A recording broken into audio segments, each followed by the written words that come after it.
Greetings and welcome to InsideLobbying.com. I'm your lobbyist and guide, Elvis Oxley.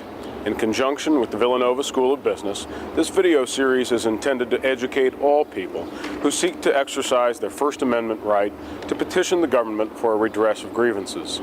You are likely watching these videos because you want to increase the effectiveness of your visits to Washington and improve your relationship with the members of Congress that can do the most for your legislative concerns. So let's get started.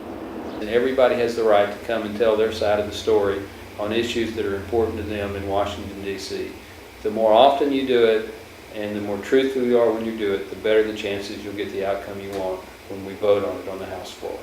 Article 1 established the Congress, and we're the representatives of the people. So we represent our constituents, and our constituents, not only do we care about what they care about, but we also care about what's good for America.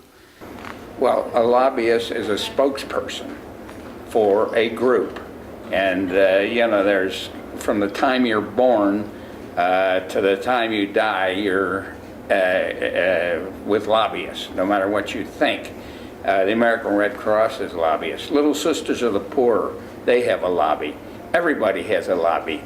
So what the lobbyist's job is to tell the Congress or the state legislature or the municipal government council what their group's needs are, and that's guaranteed under the Constitution. George Cook is the Bill Walsh of K Street. The most successful and fortunate lobbyists in Washington have apprenticed under him at some time in their career. Trade associations serve many purposes, but one of the most common is organizing legislative fly-in days for their members. You can choose to participate in your association's fly-in day, organize meetings on your own, or hire a registered lobbyist for issues unique to your needs to guide you through what can be a lengthy legislative process. Trade associations are very important in representing government because they will sift through the issues. They will actually save you time and money in the sense of letting you know when it is important to make those calls, when different pieces of legislation are up for votes, rather than just randomly make calls. And this way, it brings a lot of voices together at the same time on different issues. Companies join trade associations because of the value they get. It gives them some networking, it gives them some additional contacts with their representatives. It also gives them, I think, a broader front that they're able to present to policymakers and saying, look, this is a larger thing than just one company. This is a lot of companies that are trying to make a difference or make a positive. Who do you think is directly or indirectly affected by potential legislation around tire blowout disasters, changing mileage standards, or even commercial real estate laws?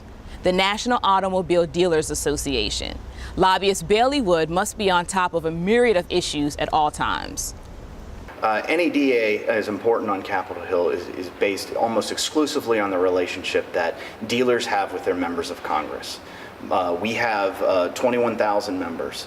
Each of those members are in congressional districts, and we have at least one dealer in every member's district. And most of those dealers understand the absolute importance of having an ongoing dialogue and an ongoing relationship with their member of Congress. Really well-prepared constituents who know what the issue is that they're talking about, not just being led directly by lobbyists or association professionals from Washington. Another thing is really the numbers of folks. Our offices are small here. A group of 5 or 6 is usually about the most effective. Anything more than that is too many. Any fewer, the discussion kind of stops. So really that optimum number is 5 or 6, and having those folks be from the district is great. Similar to trade shows, smaller companies and individuals get lost in the fray unless they host more intimate events that allow for more congenial communication. Well, congressional office buildings are owned by we the people. If you have a new product launch, are releasing a unique research paper, or have a quarterly update from your chief economist, what better place to share the information than with legislators and their staffs? Call your congressman to reserve a room. The Rayburn Gold Room and Cannon Caucus Rooms are two of the most popular for events. In the meeting, tell the truth. Whatever the issue is, tell the truth. Tell me the truth. I need to know what the real facts are. Number 2, if you promise to do something, do it. If I promise to do something, make sure that I keep my promises too. It's a two-way street. The Good Fly-In is like-minded people coming to Washington to visit their representatives for issues that impact them on a daily basis. Probably some of the best visits are small visits just between, say, a constituent that comes up and tells me about a piece of legislation and how it affects them or their family. And I think you can be working for Congress for 50 years and still not understand all the ins and outs of how things work. So a lot of it is really relationships. It's talking to people, it's finding out what's going on, it's learning sort of what's going on behind the scenes in terms of making legislation.